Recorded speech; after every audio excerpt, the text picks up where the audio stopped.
오늘 우리가 나누고 있는 이 다니엘서 말씀은요, 그 기록 시기를 한번 살펴보면 느부갓네살 2세가 즉위했던 원년 주전 605년부터 그리고 고레스 왕 즉위 3년 주전 536년까지가 아마 다니엘서가 기록된 시기고 그 배경이다라고 학자들이 이야기를 합니다.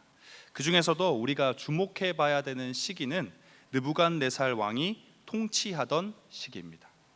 느부갓네살은요, 아버지였던 나보폴리살의 뒤를 이어서 바벨론이라는 나라의 왕이 되었습니다.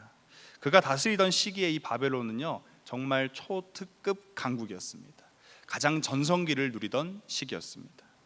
느부갓네살은 아버지와 함께 당시 최강대국이었던 아수르를 먼저 함락시켰습니다. 그로부터 3년 뒤에는 갈그미스에서 애굽과 전쟁을 해서 또 승리를 하면서 그 지역에 최강대국의 자리에 자리 잡았습니다. 바벨론의 번영은요, 그들의 건축물만 보더라도 충분히 확인할 수 있습니다. 바벨론 성에 여러 문들이 있는데 그 중에 가장 유명한 이슈타르 문은요, 푸른색 벽돌에 금색 벽돌로 치장된 여러 동물 우상들이 새겨진 엄청나게 높은 대략 14m 정도의 큰 성문이었습니다. 또 그 성을 가로지르는 유프라테스 강을 끌어들여서 폭 10m, 깊이 3m의 해자로 그 성 전체를 다 둘렀다고 합니다. 해자 바로 옆에는 높이 14m, 두께는 3.7m의 외벽이 하나가 있고, 또 높이 14m, 두께 7m의 내벽이 또 이렇게 이중으로 성벽을 쌓아서 성을 둘렀다라고 합니다. 뿐만 아니라 역사상 최초의 하수 시스템을 만든 나라이기도 합니다. 그리고 기원전 600년대 그 도시의 인구를 약 15만 명이다라고 추측을 하는데요, 기원전 300년대 로마의 인구가 10만 명이 안 됐다라는 걸 보면 이 당시에 이 바벨론이 얼마나 큰 그리고 강력한 나라였는지 우리는 충분히 짐작할 수 있습니다. 그리고 뿐만 아니라 바벨론이 믿었던 그의 최고의 우상, 그들이 믿었던 신인 이 마루둑의 신전은요, 바벨론 성의 가운데에 위치해 있었는데 높이가 거의 90m, 층수로 보면 한 30층 정도 되는 높은 계단식 피라미드 모양 위에 그 신전이 세워져 있었다라고 합니다. 상상해 본다면 이 바벨론 성의 모든 곳에서 이 마루둑 신전을 볼 수 있었다라는 거죠. 이런 거대하고 강력한 나라 바벨론으로 지금 다니엘을 비롯한 이스라엘의 왕족들과 귀족 몇 사람이 포로로 잡혀간 겁니다. 관광객이 아니고요, 포로였습니다. 끌려간 나라가 또 최강대국이었죠. 그들은 이 바벨론이라는 그 나라 자체에 굉장히 압도되었을 것이고, 또한 그 나라의 권력의 정점에 서 있는 이 느부갓네살 왕에게 압도되어 있었을 겁니다.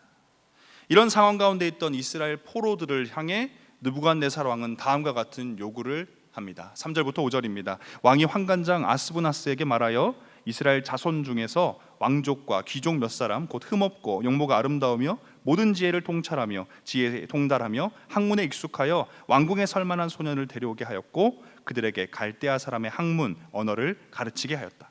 또 왕이 지정하여 그들에게 왕의 음식 그가 마시는 포도주에서 날마다 쓸 것을 주어 3년을 기르게 하였으니 그 후에 그들은 왕 앞에 서게 될 것이더라.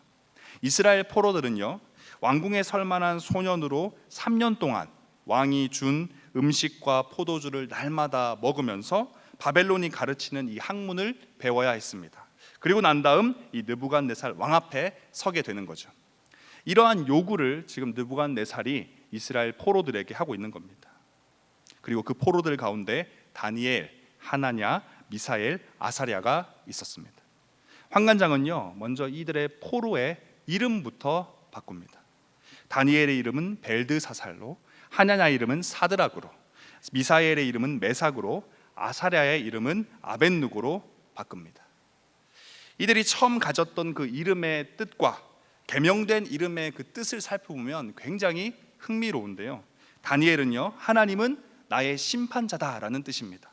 그런데 그가 바뀌었던 이름 벨드사살은 벨, 이방신의 이름이 벨인데요, 벨이여 그의 생명을 지켜주소서라는 뜻입니다. 하나나는 여호와는 은혜로우시다인데 사드락으로 바뀌어서 마르둑의 명령이다라는 뜻으로 바뀝니다. 미사엘은 누가 하나님과 같은가라는 뜻인데 그의 이름이 메삭으로 바뀌었는데 이것은 아쿠라는 신의 이름으로 아쿠가 같은 이가 누구인가라는 뜻입니다. 마지막으로 아사라는 여호와는 돕는 분이다라는 뜻인데요, 그가 아벳느고로 바뀌었는데 이것은 느고라는 신의 종이다라는 뜻으로 그의 이름이 바뀝니다. 환관장의 이 계명은요, 단순히 그냥 멋진 이름으로 바꿔주는 게 아니라 이스라엘 백성들의 그 신앙을 모욕하고 조롱하면서 그들의 신앙을 뿌리채 뽑으려는 전략입니다. 영적 도전이죠. 그리고 뿌리채 뽑아버린 그들의 신앙의 텅 빈 자리에 우상의 신앙, 그들의 이방 신앙을 심으려는 아주 전략적인 작전이었습니다. 하나님의 심판이 사라져버리는 것이죠. 하나님의 은혜가 없어지는 것이고 하나님의 지존하심이 무시되고 하나님의 도우심이 끊어졌다라는 겁니다. 그들의 이름에 담겼던 이런 뜻들을 다 바꿔버리니까 그들의 신앙을 흔들겠다라는 거죠.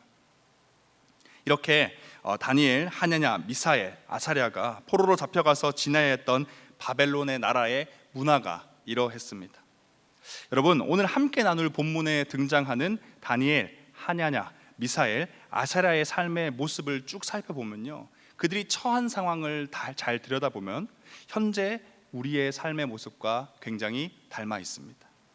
하나님의 백성의 나라였던 이스라엘은 너무나도 강력한 이 바벨론이라는 나라 앞에 힘을 잃어버렸습니다. 그 나라의 백성들은 바벨론의 삶의 방식과 문화를 요구받고 있었죠. 바벨론이라는 나라가 너무 강력해서 그 요구를 따르는 것이 좋아 보였고 어떤 면에서는 당연한 것처럼 보였을 겁니다. 너무나 강력한 힘을 발휘했던 나라였으니까요. 오늘날 우리는 그런 얘기를 많이 듣습니다. 교회와 성도가 힘을 잃었다. 이건 굉장히 익숙한 이야기가 되어버렸는데요, 과거의 바벨론과도 같이 너무나도 강력한 이 세상 나라, 사단의 지배 아래 놓인 이 세상 나라가 이 땅의 교회와 성도들 앞에 서서 교회와 성도로 하여금 세상의 문화와 방식을 쫓아가라고 종용하고 있는 겁니다. 바벨론이 이스라엘에게 그랬던 것처럼. 그리고 그러한 요구 앞에 우리는 이스라엘처럼 교회와 성도들이 신앙적 갈등에 빠지는 거예요. 이방신을 섬기라는 바벨론의 요구 앞에 이스라엘 백성들이 흔들렸던 것처럼 우리도 갈등 가운데 빠지는 겁니다. 때로는 심지어 그 요구에 순응하기도 합니다. 환관장에 의해 원치 않게 이름이 바뀌었던 이스라엘 백성들처럼 오늘날 우리가 살아가는 이 세상도 교회와 성도가 사용하는 여러 단어와 이름들을 조롱과 희롱을 담아 바꿔 부르면서 우리의 신앙을 뿌리채 뽑으려고 합니다. 그리고 포로로 잡혀온 이스라엘 백성들에게 먹을 음식과 마실 물을 권하듯이 오늘날 교회와 성도에게 다양한 방법과 내용들로 세상의 음식과 물을 권하면서 바벨론의 환관장이 했던 것 같이 이방의 신앙이 우리 가운데 뿌리 내리도록 노력하고 있다라는 거죠. 여러분, 오늘 우리는요, 이 다니엘 말씀을 통해 본문 속 바벨론과 같은 강력한 이 세상을 살아가면서 우리가 날마다 마주하는 수많은 도전과 유혹과 시험들을 성도인 우리가 어떻게 이겨내야 하는지 그 답을, 그 방법을 찾아보길 원합니다. 그리고 확인할 뿐만 아니라 찾아볼 뿐만 아니라 한 걸음 더 나아가서 하나님께서 기뻐하시는 결단을 할 수 있길 간절히 소망합니다. 오늘 본문에는요, 두 명의 왕이 등장합니다. 히브리어로 이 왕은 아도나이인데요, 이 두 명의 아도나이가 오늘 본문에 나옵니다. 첫 번째 아도나이는 2절에 나오는데요, 2절입니다. 주께서 유다 왕 여호와김과 하나님의 전그릇 얼마를 그의 손에 넘기시네. 이 원어를 살펴보면 이 주가 첫 번째 아도나이입니다. 그리고 이 아도나이는 하나님을 가리킵니다. 그리고 이제 두 번째 아도나이가 나오는데요, 10절에 나옵니다. 10절입니다. 환관장이 다니엘에게 이르되 내가 내 주 왕을 두려워하노라. 여기서 이 아도나이는 바로 느부갓네살 왕입니다.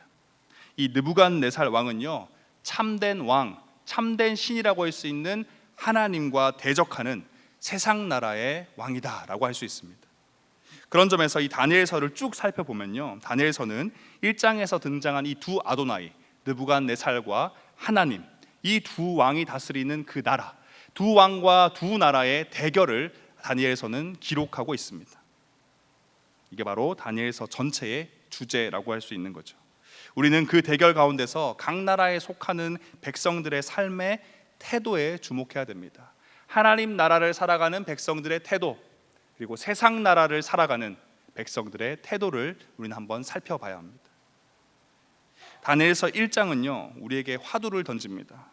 세상 왕, 세상 아도나이냐, 아니면 참된 왕, 참된 아도나이냐, 세상 나라냐, 하나님 나라냐, 사단이 다스리는 세상 나라냐, 하나님이 다스리신 하나님의 나라냐, 선택하라라고 화두를 던지는 겁니다.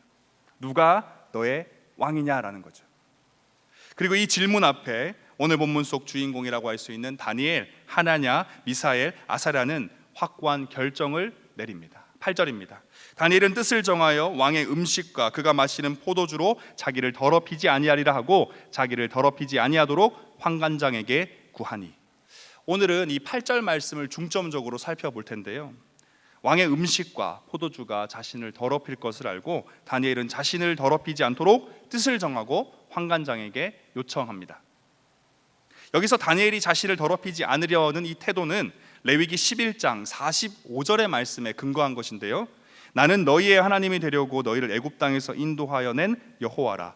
내가 거룩하니 너희도 거룩할지어다.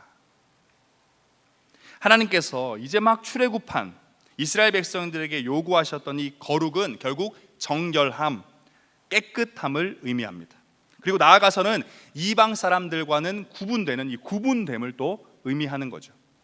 본문 8절에서 다니엘이 말한 이 더럽히다 라는 이 표현은요, 구약 성경 전체를 살펴보면 총 11번이 사용되었습니다. 그 중에 제가 몇 절만 한번 살펴보겠습니다. 에스라 2장 62절, 그들을 부정하게 여겨. 이사야 59장 3절, 너희 손가락이 죄악에 더러워졌으며. 스바냐 3장 1절, 패역하고 더러운 곳 포악한 그 성읍.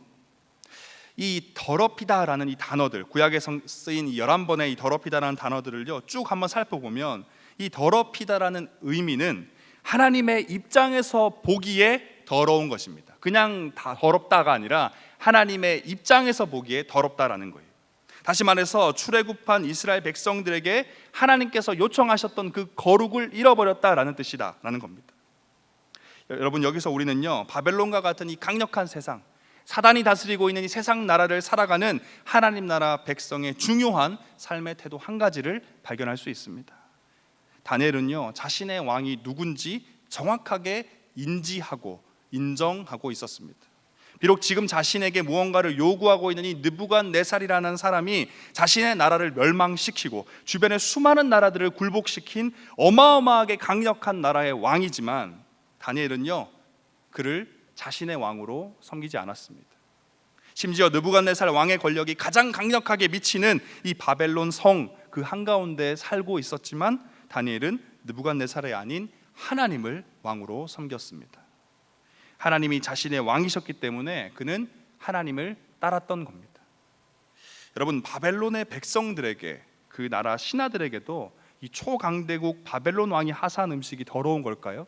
지금 다니엘은 초강대국 느부갓네살이 내린 음식이 더럽다라며 거부했는데, 그러면 다른 생각을 해서 그 나라의 백성과 신하들도 정말 느부갓네살 왕이 내린 음식을 더럽게 여겼을까요? 아닐 겁니다. 그들의 왕이 하사한 음식은요 세상에서 가장 깨끗한 음식이었을 것이고 뿐만 아니라 큰 영광이고 큰 선물이었을 겁니다. 그렇다면 왜 같은 음식을 보고도 누구는 그것을 더럽게 여기면서 거부하고 또 누구는 그것을 깨끗하다 여기면서 환영하는 것일까요? 그것은 섬기는 왕이 다르기 때문입니다. 앞서 말씀드린 대로 오늘 함께 나누고 있는 이 다니엘서는 두 왕의 대결을 보여주고 있습니다. 해상나라 왕으로 대표되는 바벨론의 느부갓네살과 참된 왕이신 하나님, 이 두 아도나이 중에 누구를 섬기느냐에 따라서 눈앞에 놓인 그 음식을 두고 누구는 더럽다고 거부하고 누구는 깨끗하다며 환영하는 것입니다. 오늘 본문에서 환관장을 비롯한 느부갓네살이 다스리는 바벨론 나라의 백성들은요 느부갓네살을 아도나이로 섬기는 사람들입니다. 그렇게 그들에게 있어서 더러움과 깨끗함의 판단의 기준은 바로 그들의 왕 느부갓네살인 거죠. 그래서 그가 주는 음식과 포도주는 그들을 더럽히는 게 아니라 오히려 깨끗하게 하는 겁니다. 하지만 다니엘은 달랐습니다. 환관장이 다니엘에게 요구한 음식과 포도주는 다니엘의 아도나이라고 할 수 있는 이 하나님이 보시기에 더러운 것이죠. 그래서 다니엘은 뜻을 정하여서 그것을 거부한 겁니다. 더러운 것을 거부하고 깨끗한 것을 환영하는 건요 모두에게 동일하게 나타나는 반응입니다. 다시 말해서 이 땅의 모든 사람들은 나름의 거룩, 나름의 구분됨을 추구하고 있다라는 거죠. 각자가 섬기고 있는 왕의 기준에 따라서 옳은 것, 좋은 것, 깨끗한 것을 선택하면서 구분된 삶을 이 땅의 모든 사람들이 각자 살아가고 있다는 겁니다. 그러면 정말 중요한 건 무엇인가? 더러움과 깨끗함을 판단하는 기준, 선한 것과 악한 것을 판단하는 기준, 그 기준을 제시하는 왕 아도나이가 누구인가가 정말 중요하다라는 거예요. 모두가 깨끗하고 좋고 선하고 바른 것들을 쫓아 살아가는데 좋은 게 아니다라는 겁니다. 좋은 것과 안 좋은 것, 선한 것과 악한 것을 판단하는 그 기준이 되는 아도나이가 누구냐가 중요하다라는 거죠.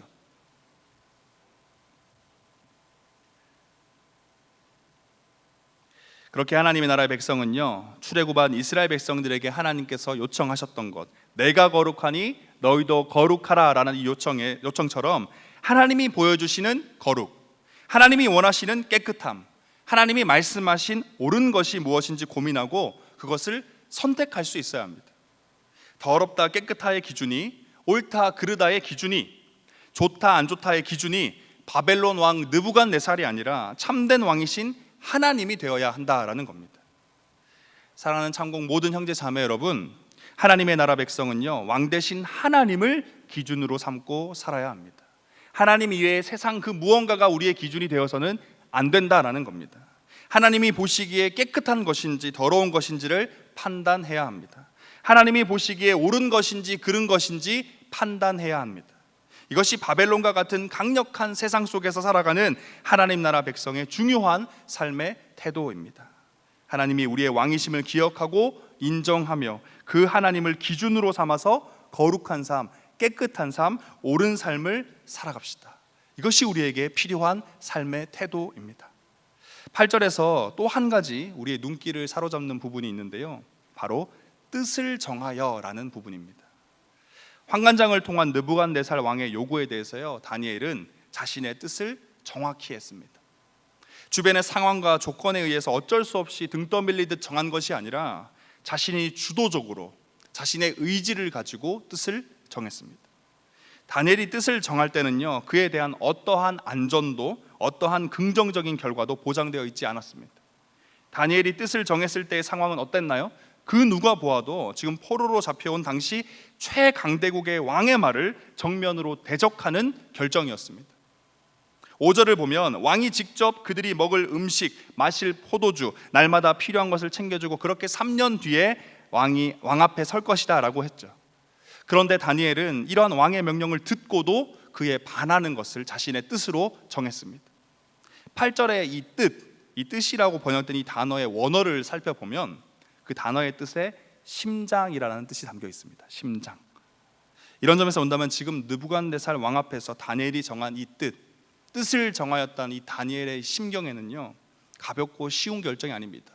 손바닥 뒤집듯 뒤집어버릴 그럴 결정이 아니라 나의 모든 것을 건, 나의 심장을 건, 나의 생명을 건 단호하고도 확고한 뜻을 정했다라는 걸 의미합니다.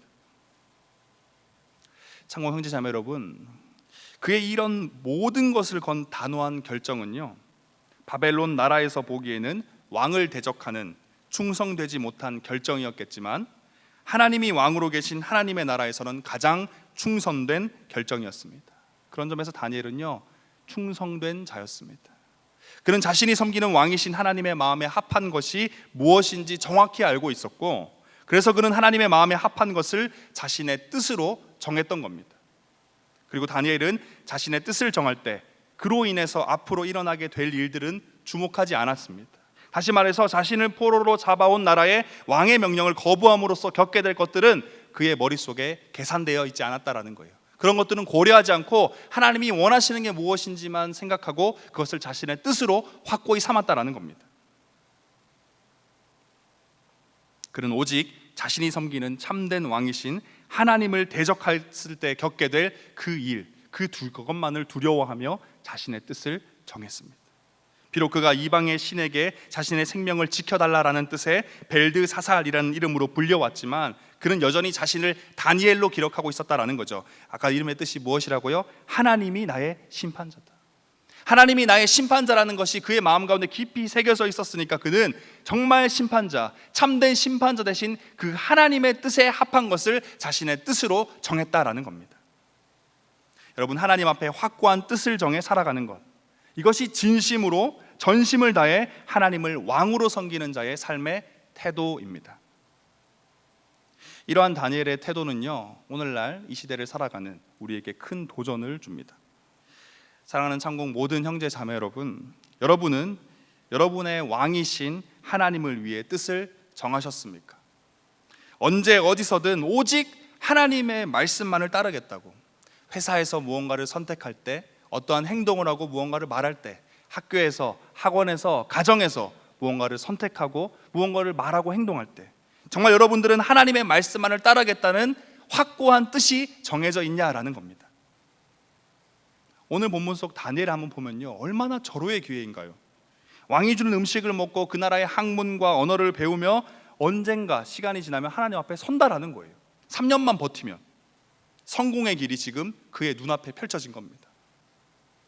하지만 하나님 앞에서 뜻을 정했던 다니엘은요, 이런 상황에서 성공을 포기하는 것은 물론이고 심지어는 자신의 목숨까지도 잃어버릴 수도 있음에도 참된 왕이신 하나님만을 온전히 섬기기 위해 그 길을 걷기를 거부했습니다. 여러분, 우리도 우리의 삶의 현장에서 오늘 본문 속 다니엘처럼 유혹과 협박을 받고 있지 않으신가요? 이 시대의 느부갓네살의 유혹과 협박이 무엇일까요? 성공하려면 이거 해야 한다. 돈 많이 벌려면 이게 필요해. 행복하려면 이렇게 살아야 된다. 잘 살려면 지금처럼 하면 안 돼. 모두 다 그렇게 살고 있으니까 교회, 신앙, 하나님 잠시 내려두고 이리로 와라. 이거 아닙니까? 여러분, 이 시간 우리를 한번 점검해 보길 원합니다. 뜻을 정하셨습니까? 정말 하나님 앞에 여러분의 뜻이 정해졌냐라는 거예요. 다니엘과 같이 오직 하나님만을 섬기겠다고, 내가 어디에 있든지 누구 앞에 서 있든지 나의 결정이 어떤 결과를 불러오든지 나는 하나님만을 섬기겠다는 그 확고한 뜻, 나의 심장을 걸 수 있는 그 뜻이 여러분 가운데 있냐라는 겁니다. 여러분, 만약 다니엘이요, 바벨론이라는 그 나라의 포로로 잡혀갔을 때 자신의 뜻을 마음 가운데 정하고 있지 않았다면 다니엘은 환관장을 통해 전달된 바벨론 왕의 명령에 당연히 그리고 어쩔 수 없이 따랐을 겁니다. 정해놓은 뜻이 없으니까, 나의 심장을 걸 만큼 단호한 결단이 없었으니까 마주하는 상황에 휩쓸려 가는 겁니다. 이렇게 강력한 왕이 말했는데 나부터 살고 봐야지. 이렇게만 하면 성공이 보장되는데 이렇게 쫓아가야지. 다들 이렇게 살차네. 이렇게 살아가야지. 뜻이 없으면 휩쓸려 가버린다라는 거죠. 내 목숨이 걸렸는데 모두가 이 길이 성공하는 길이라는데 느부갓네살 왕이 눈앞에서 날 노려보고 있는데 휩쓸려 갈 수밖에 없다라는 겁니다. 성도도 동일합니다, 여러분. 성도인 우리 안에 정해진 뜻이 없으면요, 우리가 발을 디디며 살아가고 있는 이 세상 나라의 수많은 강력하고도 매력적이며 위협적인 그 요구 앞에, 그 요청 앞에, 그 협박 앞에 당연히 그리고 어쩔 수 없이 우리는 순종하고 말 겁니다. 여러분, 성도는요, 정해진 뜻이 있어야 돼요. 나의 삶을 살면서 난 이러한 뜻을 쫓아 살겠다, 이러한 삶을 살겠다, 이것을 나의 인생의 목표로 기준으로 삼겠다는 그 뜻이, 확고한 뜻이 여러분 가운데 있어야 한다라는 겁니다. 뜻을 정하지 않으면 반드시 세상에 휩쓸려 가고 맙니다. 근데 여러분, 우리가 하나님 앞에 뜻을 정해야 된다, 잘 아는 사실인데 왜 이게 어려울까요? 그것은 그로 인해서, 뜻을 정함으로 인해서 우리가 겪게 될 앞으로의 곤란과 고통 때문일 겁니다. 다니엘 또한 사실 동일했죠. 다니엘의 목숨은요, 느부갓네살 왕의 손바닥 위에 있었습니다. 한 마리의 작은 벌레를 죽이는 것보다 쉬운 게 다니엘의 목숨을 빼앗는 것이었을 거예요. 이러한 사실은 바벨론의 백성과 왕뿐만 아니라 누구보다도 다니엘 자신이 잘 알고 있었을 겁니다. 하지만 그는요, 자신의 모든 것을 걸고 단호하게 바벨론 왕의 명령에 대적했습니다. 그는 자신의 생과 사와 화와 복을 주관하는 왕이 느부갓네살이 아니라 바로 하나님임을 알았기 때문입니다. 사랑하는 창공 모든 형제 자매 여러분, 우리도 이것을 기억해야만 합니다. 다니엘이 정했던 그의 확고한 뜻은요, 분명 그로 인해서 바벨론에서의 삶을 고통스럽게 하고 심지어는 그의 생명을 잃게 만들 수도 있습니다. 하지만 그는요, 그 모든 것이 실제로는 느부갓네살이 아니라 하나님의 뜻 안에 있는 것임을, 하나님이 허락하셔야만 되고 허락치 않으시면 결코 일어나지 않는다는 것을 그는 알고 있었습니다. 그래서 다니엘이 진짜 두려워했던 대상, 진짜 자신을 심판할 수 있는 대상은 느부갓네살이 아니라 하나님임을 그는 고백한 것이죠. 여러분, 성도는 오직 하나님만을 섬기겠다고 확고한 뜻을 정해야 합니다. 하나님의 마음에 합한 뜻만을 쫓아 살겠다고 모든 것을 걸고 결단해야 합니다. 그리고 그로 인해 일어날 모든 것들, 앞으로 우리가 마주하게 될 모든 것들은 왕께 다 맡기는 거예요. 왕이 다 알아서 하실 겁니다. 여러분, 이게 믿음이거든요. 우리가 믿는다 말하는 것 중에 진짜 믿음이 바로 이것이다라는 거예요. 나의 왕 되신 하나님, 지금 눈앞에 보이는 것은 더 크고 세상의 이야기들, 세상의 나라 왕이 내 앞에 서 있지만 그 존재가 나를 좌지우지하고 나의 죽음을, 나의 살림을 정할 것 같지만 참된 왕, 진짜 왕은 하나님이시다. 그러니 하나님의 뜻대로 살 것이고 그 위에 모든 것을 하나님께 맡기겠다. 이게 바로 우리의 믿음이다라는 거예요. 믿음은 다른 게 아닙니다. 믿음은 하나님의 마음에 합한 대로 우리의 모든 것을 걸어 뜻을 정하고 그 위에 일어날 것들에 대해서는 하나님께 다 맡기는 것, 이게 진짜 믿음이다라는 거예요. 장공 형제 자매 여러분, 오직 하나님만을 섬기겠다고, 하나님의 마음에 합한 삶을 살겠다고 확고한 뜻을 정합시다. 세상은 끊임없이 돈으로, 명예로, 권세로, 성공과 쾌락으로 우리를 유혹하고 시험하고 협박하겠지만 하나님 앞에 확고한 뜻을 세운 인생은 휩쓸려 가지 않을 것이고 앞으로의 그의 인생을 하나님이 책임져 주실 겁니다. 믿음으로 하나님 앞에 확고한 뜻을 정합시다. 이것이 바벨론과 같은 강력한 세상을 살아가는 하나님 나라 백성의 또 다른 중요한 삶의 태도입니다. 이제 설교를 정리할 텐데요, 이 땅의 모든 인생은요, 한 명도 예외 없이 두 아도나이 중에 한 왕을 섬기면서 살고 있습니다. 하나님을 왕으로 섬기거나 사단을 왕으로 섬기거나 둘 중에 하나뿐입니다. 그리고 사단은 다양한 모습으로 왕의 자리에 앉아 있습니다. 나 자신이 왕으로 있을 수도 있고요, 돈이 될 수도 있고 가족이 될 수도 있고 직장, 연봉, 취미생활, 애인, 성공 등 하나님 이외의 수많은 다양한 모습으로 왕의 자리에 앉아 있습니다. 그리고 이 땅의 인생 모두는 자신이 섬기는 그 왕을 두려워하며 그 왕의 기쁨이 되길 원합니다. 그래서 하나님을 왕으로 섬겼던 다니엘은 8절에서 환관장을 통해 전해진 느부갓네살 왕의 요구를 거부했고, 사단으로 대변되는 느부갓네살을 왕으로 섬겼던 환관장은 10절에서 다니엘이 그런 거부를 한 것을 보면서 난색을 포하며 두려워했던 겁니다. 그렇다면 이제 우리는요, 오늘 설교의 제목 누가 나의 왕인가, 이 질문에 답을 해야만 합니다. 우리가 어떤 아도나이를 두려워하고 어떤 아도나이를 기쁘게 할지를 정해야만 한다라는 거예요. 왜냐하면 지금까지 우리가 오늘 본문을 통해 살펴본 바벨론과 같은 강력한 세상을 살아가는 하나님 나라 백성의 중요한 삶의 태도 두 가지, 하나님이 보시기에 거룩한 삶, 깨끗한 삶, 옳은 삶을 살아가는 것과 믿음으로 하나님 앞에 확고한 뜻을 정하는 것은 누구를 왕으로, 아도나이로 삼느냐에 따라 전혀 다른 결과를 가져올 것이기 때문입니다. 하나님을 왕으로 삼고 그분이 보시기에 거룩하고 깨끗한 삶, 옳은 삶을 살고 믿음으로 그분 앞에 확고한 뜻을 정하는 인생은요, 반드시 승리하는 인생, 생명 넘치는 인생, 영원한 삶을 보장받는 인생이 될 겁니다. 하지만 하나님이 아닌 다른 무언가를, 다시 말해 사단을 왕으로 삼고 그 사단이 보기에 거룩하고 깨끗하고 옳은 삶을 살고 믿음으로, 사단에 대한 믿음으로 그 사단 앞에 확고한 뜻을 정한 인생은요, 반드시 실패한 인생, 생명은 찾아볼 수 없고 영원한 죽음이 확정된 인생이 될 것입니다. 사랑하는 상공 모든 형제 자매 여러분, 여러분의 왕은 누구십니까? 오직 하나님만이 우리의 왕이 되시길 원합니다. 그래서 하나님을 우리의 삶의 유일한 기준으로 삼고 믿음으로 하나님 앞에 확고한 뜻을 세우는 인생 되시길 간절히 축복합니다. 하나님이 왕이 되시는 인생은 반드시 승리하는 인생, 생명 넘치는 인생, 영원한 삶이 보장된 인생이 될 것입니다.